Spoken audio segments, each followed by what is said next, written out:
We've been following over the last few weeks God's big story, looking at the entire story from creation to the moment that Jesus comes into the world, God's big rescue plan as he seeks to bring his people back to him. And today, as we continue in that story, we look at the life of Jacob. Genesis 28, verses 10 to 22. Jacob left Beersheba and set out for Haran. When he reached a certain place, he stopped for the night, because the sun had set. Taking one of the stones there, he put it under his head and lay down to sleep. He had a dream in which he saw a stairway resting on the earth, with its top reaching to heaven, and the angels of God were ascending and descending on it. There, above it, stood the Lord, and he said, I am the Lord, the God of your father Abraham, and the God of Isaac. I will give you and the descendants the land on which you are lying. Your descendants will be like the dust of the earth, and you will spread out to the west and to the east, to the north and to the south. All peoples on earth will be blessed through you and your offspring. I am with you and will watch over you wherever you go, and I will bring you back to this land. I will not leave you until I have done what I have promised you. When Jacob awoke from his sleep, he thought, surely the Lord is in this place, and I was not aware of it. He was afraid, and said, how awesome is this place! This is none other than the house of God. This is the gate of heaven. Early the next morning, Jacob took the stone he had placed under his head and set it up as a pillar and poured oil on top of it. He called that place Bethel, though the city used to be called Luz.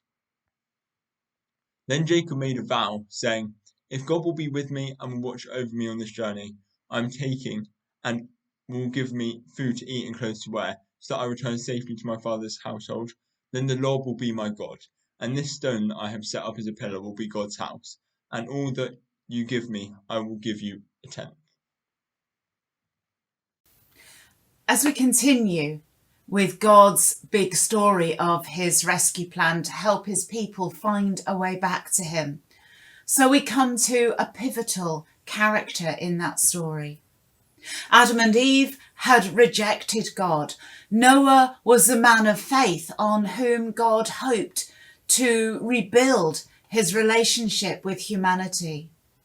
Abraham heard and followed in trust when no one had ever heard God personally or any God speak to them before. And God promises that from him will come a great nation. And so his son Isaac is born in his and Sarah's old age. Isaac has two children, non-identical twin boys, Esau and Jacob. And it's through Jacob that God's rescue plan really begins to ramp up. I don't know if you watch any soaps like EastEnders or Corrie, but this family are dysfunctional enough to warrant a soap opera all of their own. The story takes up 10 whole chapters of Genesis, and if you've got time, it would be worth reading them at some point just to get that full story. So let's meet the family. Isaac, we've already met.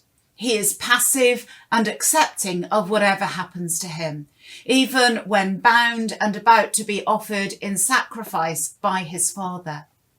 He doesn't make much effort to assert himself, but Esau is his favourite son.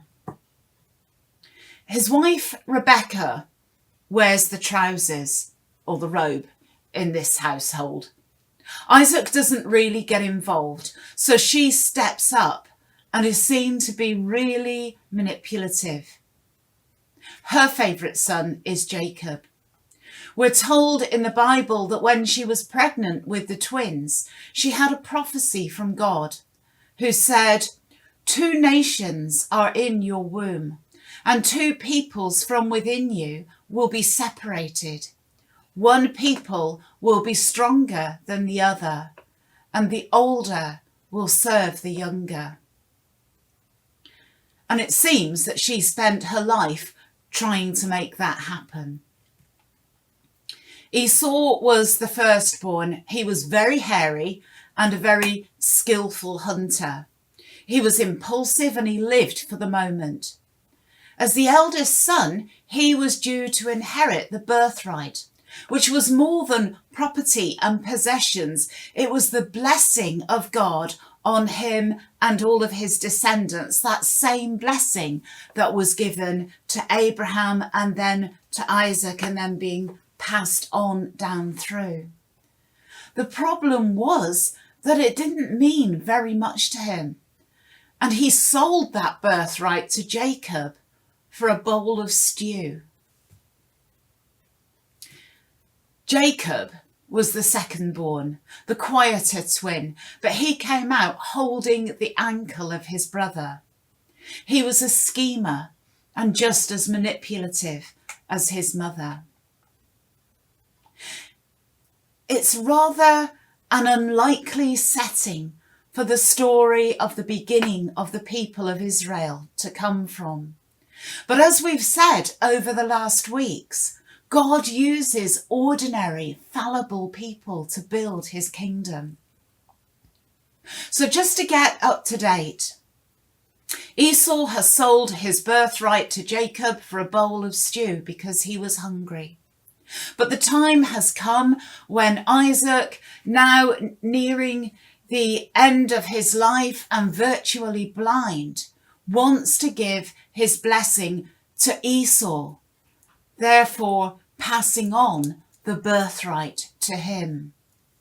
It's likely that he would have known about the prophecy, but chooses to ignore it because Esau is his favourite. Rebekah overheard Isaac talking to Esau, so sent Jacob, covered in fur to make him hairy like his brother and wearing his brother's clothes so that he smelt like him, to get the birthright instead of Esau. She knew about the prophecy, but she wasn't prepared to wait and see how God would work it through. She decided to give God a helping hand and force it through. And her actions caused a split through the whole family. And Jacob, now in possession of the blessing, has to run away to Rebekah's brother, his uncle Laban, to escape Esau's anger.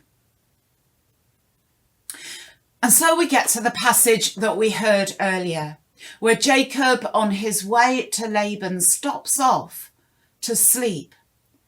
And then he dreams, seeing a ladder between heaven and earth and angels ascending and descending. And then hearing this incredible promise from God, similar to that was received by Abraham, his grandfather, that his descendants would be so numerous they would be like the dust of the earth, and that God would bless them.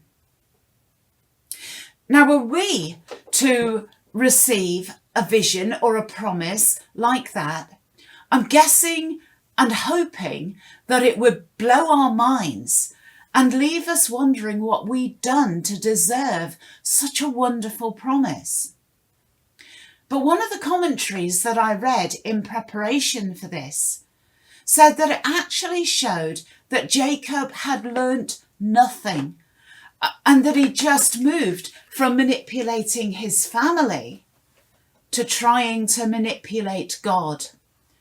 And that's never a good idea. Yes, he built an altar to God there, but he laid down his terms. If God will be with me and will watch over me on this journey that I'm taking and will give me food to eat and clothes to wear so that I may return safely to my father's household, then the Lord will be my God, and this stone that I have set up as a pillar will be God's house, and all that you give me, I will give you a tenth. Give me what I want, and I will follow you. Meet my demands, and I'm yours. How dare he? God has just promised to make him and his descendants into the greatest nation ever. And he's there making even more demands. But how many times do we do the same? Sure, we've all heard kids say things like, I'm going to pray for a bike at Christmas, and if I get it, then I'll know God's there. Trivial things. But what about, Lord, if you really are God, heal this person of their cancer, and then I'll believe in you. Save my marriage, and I'll believe in you. Bring an end to COVID, and bring world peace, and I will believe in you. And any number of other things in between. We cannot hold God to ransom. It doesn't work like that. His gifts to us are free and generous and everything that we need. And we have to trust him to provide them in his own perfect time. We cannot and must not try to force him into our way of thinking. And because of his arrogance, when Jacob finally reached Laban, he worked free for him for 7 years to gain the hand of Rachel in marriage, but was cheated into marrying Leah. And then he had to work another 7 years free in what was basically slavery to marry Rachel, who he'd wanted in the first place. And then he had to work again free beyond that to get his flocks. He returns home to his family in fear of Esau. And it was only when he went face to face with God himself and surrendered to God that things changed for him. That passage about him wrestling with God, if you read on through the story and get there, it's fascinating to read, is extraordinary and deserves a sermon all of its own. But the commentary that I read on it suggested that God asked him to let go. As I say, you'll need to read it to understand this, because the sun was about to come up. And if Jacob saw God's face, then he would die. But Jacob has reached the point of surrender. Jacob doesn't want to fight and manipulate anymore. He would rather die than not receive God's blessing. He finally got it and put God first. And then Esau met him, and they were reunited, and his 12 sons were eventually the founders of the 12 tribes of Israel, the new name that God had given Jacob when they wrestled. And God's promise was fulfilled. But in order to come to that point, Jacob had to surrender his stubborn, arrogant will to God. He had to get to that point that we heard in the hymn that we played the other week, Oh, the bitter shame and sorrow, where the words say, none of self and all of thee. Making Jacob the founder of the people of Israel was a strange choice, really. But he was part of God's rescue plan. And once he got it and let God in, great things could happen. God's rescue plan was fulfilled in Jesus. But he still needs us to surrender our wills to him so that he can use us to be a part of his rescue plan for those who don't yet know Jesus. We just need to let go and trust him that he who promises is faithful and that he knows and meets our every need if we just let him. Amen.